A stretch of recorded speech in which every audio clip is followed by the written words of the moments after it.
Valentine's Day. That's a day that exists. Sweethearts all over are going to be spending today commemorating their mutual infatuation. But not you.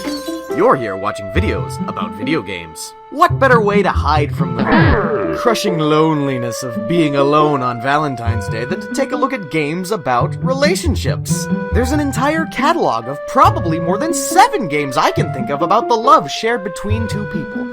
And on this day, we'll be examining one about romance, commitment, and mutual respect. Just kidding, we're gonna be looking at HuniePop! HuniePop is a modern reimagining of the Newgrounds porn game genre, carrying with it the polish and sophistication of contemporary game development techniques paired with the same emotional discomfort of its ancestors. There are ladies to romance, there are mini-games to play, and just like its progenitors from the bygone era of the mid to late 2000s, there are plenty of canned sex noises.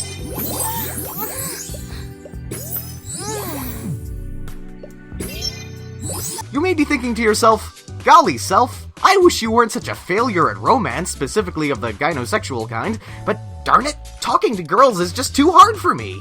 No, says HuniePop, that's where you're mistaken. Talking to girls is as easy as 1, 2, 3!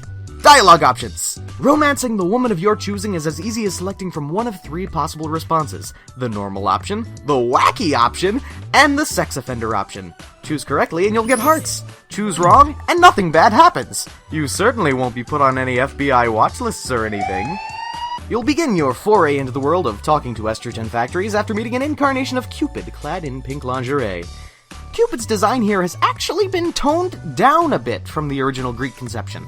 Wow, HuniePop, way to support censorship. After this chance encounter, you'll be introduced to a wide range of prospective mates whose personalities range from pleasant to barbed wire being scraped across your genitals. There's Tiffany, the human equivalent of vanilla ice cream. There's Aiko, a college professor who has no understanding of appropriate school attire.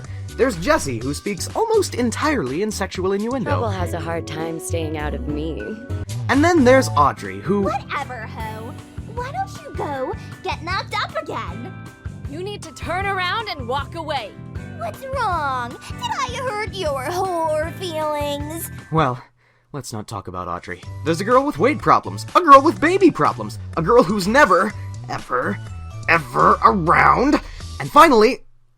Wait, that's weird. This is just an empty screen. Speaking of empty screens, you may have noticed that in this world you have no physical presence whatsoever. Maybe you recently took an invisibility potion. Or maybe the reality of your physical manifestation is too horrible for mortal eyes. I like to imagine you look like an incomprehensible conglomerate of mouths all screaming in unison. These girls don't seem to mind, though. Hey, baby. You look so hot right now. What are you looking at? Now that you've met your eligible maidens-in-waiting, take a moment to chat them up. But don't chat for too long. It's a well-established fact that girls can't answer more than 3 questions in a row before being too hungry to continue. If I don't get some food, like right now, I'm gonna punch somebody in the dick. Don't know what food to give them? Don't fret. Your Stalkatron 3000 comes built-in with the latest in NSA technology to find out these facts for you. Belly here likes junk food, so here's a corn dog. Tiffany likes sweets, so here are some jelly beans. Lola likes fruit, so let's buy her a watermelon.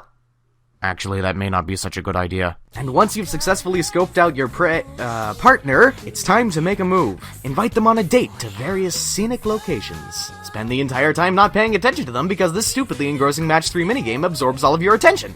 They don't even seem to mind. I guess ladies love Match 3. At the end of the date, all of your accumulated affection will be converted into the most romantic currency of all. Money. I guess this implies you're participating in some bizarre form of date prostitution. You know what they say. Do who you love. No, wait, that's not what they say. Before long, you'll be caught up in HuniePop's vicious cycle. Talk to girls, to get points, to go on dates, to get money, to buy gifts, to talk to more girls. Soon you'll have built up an entire in-game economy around talking to girls, constructed upon cynically exploiting their emotions to farm them out for resources that you can then use to cheat on them. Give the gift. Upgrade the trait. I bet power leveling wasn't something you expected out of a dating sim. Take 1 home. Take 3 home. Take Cupid home. It doesn't matter. You're only using the female attention to hide from the swirling black void of nothing your life has become. Not a people person? Bet a cat. Not into earthlings? Bet an alien. Hey, this really is like Mass Effect. Eventually, however, we must face a hard truth. No matter how many virtual anime women you lure into your sexnasium, true satisfaction will never be found through such means. If there's anything I've ever learned from anime, it's that it's all trash and you should feel bad for liking it. But if there's anything else I've learned, it's that friendship truly is its own reward. Besides, Trying to find a partner from this selection of girls is pointless when all of them are, in the end, just